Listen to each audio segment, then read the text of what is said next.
Mort d'Alain Delon, 150 ou 300 millions d'euros, quel est le montant de son héritage?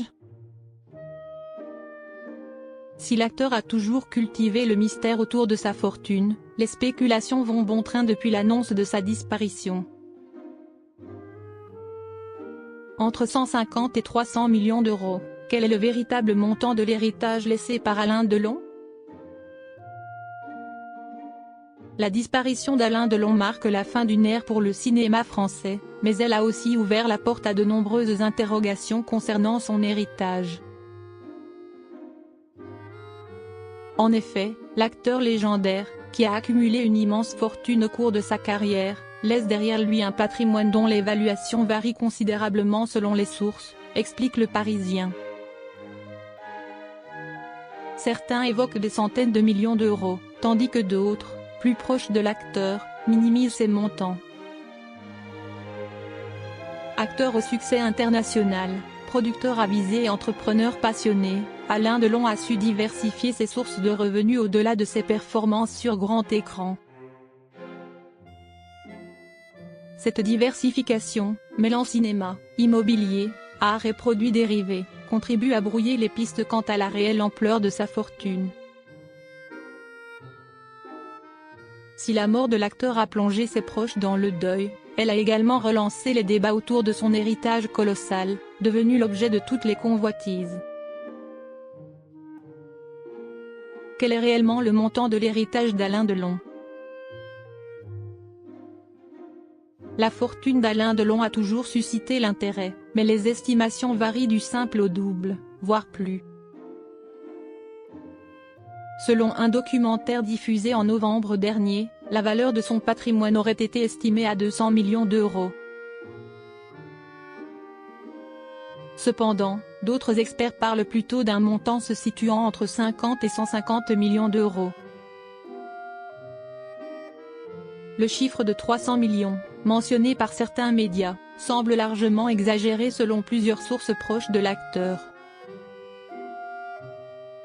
L'incertitude qui entoure ces montants ne fait qu'alimenter les rumeurs, d'autant plus que la répartition de cette fortune entre ses trois enfants, Anthony, Anouchka et Alain Fabien, semble déjà semer la discorde.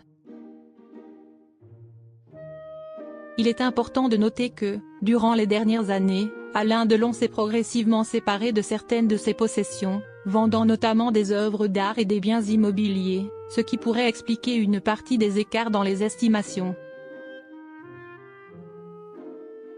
Une carrière florissante et des investissements avisés. Alain Delon a débuté sa carrière d'acteur en 1957 et n'a pas tardé à s'imposer comme l'une des plus grandes stars du cinéma français. Mais l'homme était loin de se contenter de ses cachets d'acteur. Dès la fin des années 1960, il se tourne vers la production cinématographique, fondant sa propre société, Adèle Productions, qui lui permet de contrôler de près ses projets et d'en récolter les fruits. Ses investissements ne se sont pas limités au cinéma. Dans les années 1970, il devient actionnaire principal d'une société d'aviation, investit dans l'immobilier de luxe, des boîtes de nuit, des casinos et même dans des pur-sang.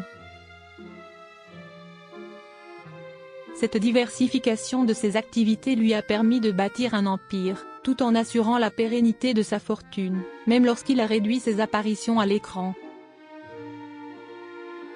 Alain Delon, acteur, mais aussi homme d'affaires. L'une des plus grandes réussites de Delon en tant qu'homme d'affaires réside sans doute dans l'exploitation de son image. Dès 1975, il lance sa propre ligne de meubles, puis dans les années 1990, il se diversifie encore en lançant des parfums, des montres et des lunettes, principalement destinées au marché asiatique.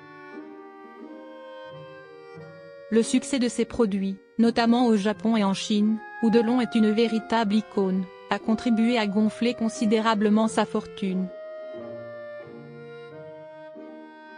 De plus, Alain Delon avait négocié avec soin les droits d'exploitation de ses films en Asie, une stratégie qui lui a permis de continuer à percevoir des revenus bien après la fin de sa carrière d'acteur.